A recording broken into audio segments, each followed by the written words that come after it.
So, i-welcome na po natin ang aking guest. So, ang guest ko po ay napaka-special po sa aking puso.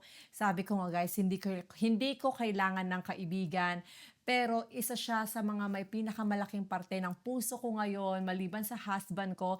I-welcome na natin siya. O kanina ko pa sinasabing i-welcome na natin siya kasi na-excite na ako kasi pinilit ko lang talaga siya na mag-guest dito sa show ko. I-welcome na natin siya kasi nakilala ko siya nung 3 years old, 3 years old, nakilala ko siya mula pagkabata as Romelson.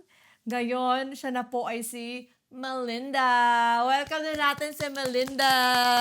Thank you so much for having me here, sis. So guys, kapatid ko siya. Huwag kayong mako-confuse. Hello, everyone. Oh yeah, hi guys. So kapatid ko po siya. So siya po yung bunso sa aming apat na magkakapatid.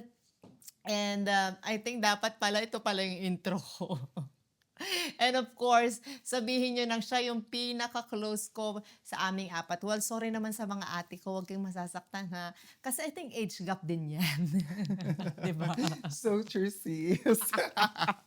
Sorry mga sis. Pero mahal na mahal namin yung mga dalawang kapatid pa namin.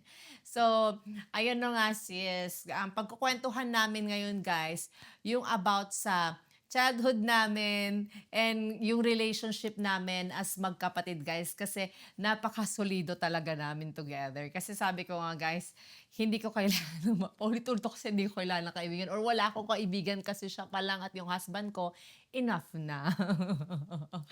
So, ayun na nga sis. Pag-usapan na natin yung childhood. So, kamusta naman ang childhood mo?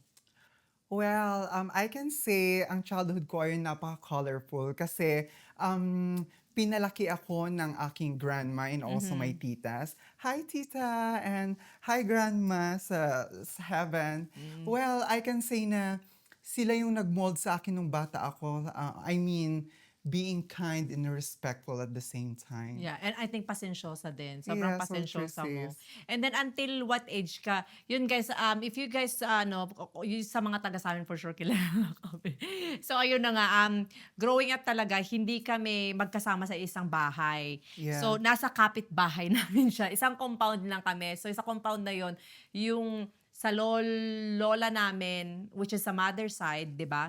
And then yung bahay namin. And then ikaw, lumaki ka kina nanay kasi nga, nanay yung tawag namin sa lola namin. So, lumaki ka kila nanay kasi busy si mama sa work and then si papa naman busy din sa kanyang business, 'di ba? So, wala talagang parang magiging agaywan kanyam. Yeah, so